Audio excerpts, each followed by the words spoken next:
Le gaz naturel nous est souvent présenté comme une source d'énergie efficace, abondante et à faible émission de carbone.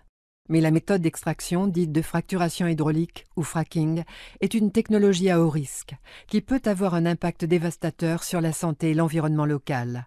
La technique du fracking consiste à forer un trou jusqu'à 4 km sous terre dans la roche de schiste. Un mélange d'eau, de sable et de composants chimiques est ensuite injecté sous très forte pression. La roche de schiste est alors fracturée, laissant alors le gaz naturel prisonnier s'échapper.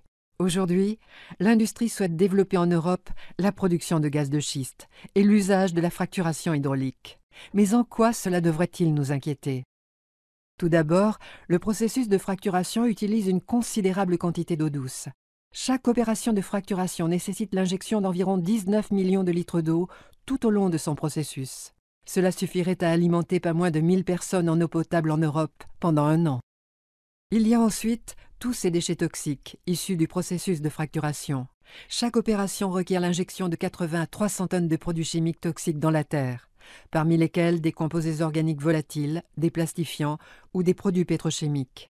Ajoutons à cela les éléments radioactifs et métaux lourds naturellement présents dans le sol, qui remontent également à la surface lors du processus d'extraction.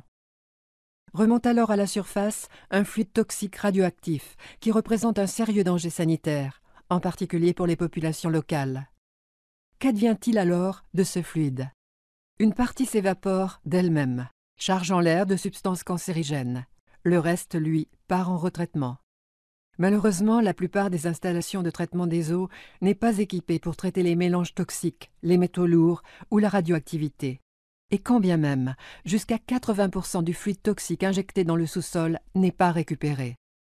Les fuites, les déversements, l'équipement défectueux, les erreurs humaines ne font que s'ajouter aux aléas liés à la fracturation hydraulique et au risque sérieux de contamination de nos réserves d'eau douce.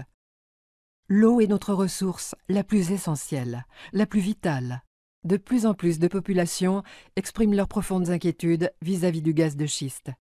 Voulons-nous réellement risquer notre santé pour prolonger une dépendance à une énième énergie fossile polluante?